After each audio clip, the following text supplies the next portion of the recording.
裴明敏伫咧1964年发表台湾自救宣言去互判刑，流亡海外20多冬了后，返来台湾了后，伫咧1996年代表民进党参选台湾第一届民选总统。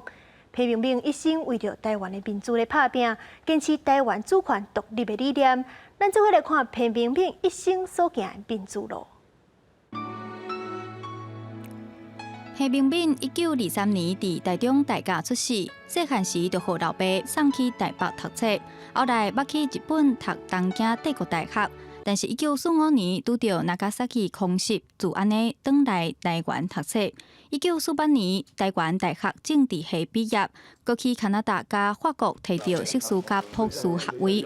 返来台湾了后，伫台湾大学政治系做系主任，也阁互蒋介石点名派做驻联合国的代表团顾问，一切看起来真顺遂，选为一篇自救宣言，流亡海外20多冬。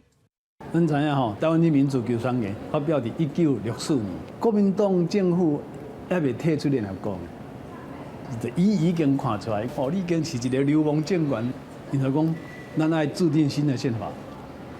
哦，建立新的国家，制定新宪法，建立新国家，加入联合国，是裴明敏先生58年前的主张。因为这15个字，裴明敏互政府判8年有期徒刑，1965年才特赦出狱，不过受到监视，失去自由。1970年，伊改变面貌，流亡去瑞典甲美国，游玩为着台湾民主，世界来走总。 all over the world are holding a meeting in order to speak up on behalf of our 15 million compatriots in our island.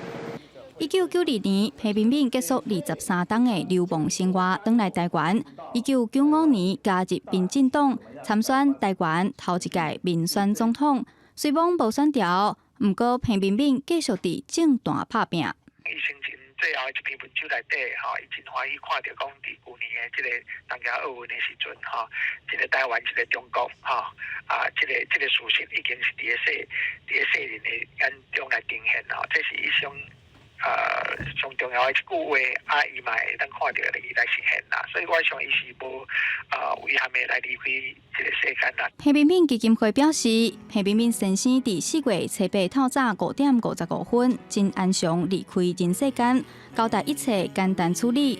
火化了后会送转去高雄盐埕埔的墓园，真安慰台湾有今仔日的民主自由，后壁的民主路，相信台湾人会继续行落去。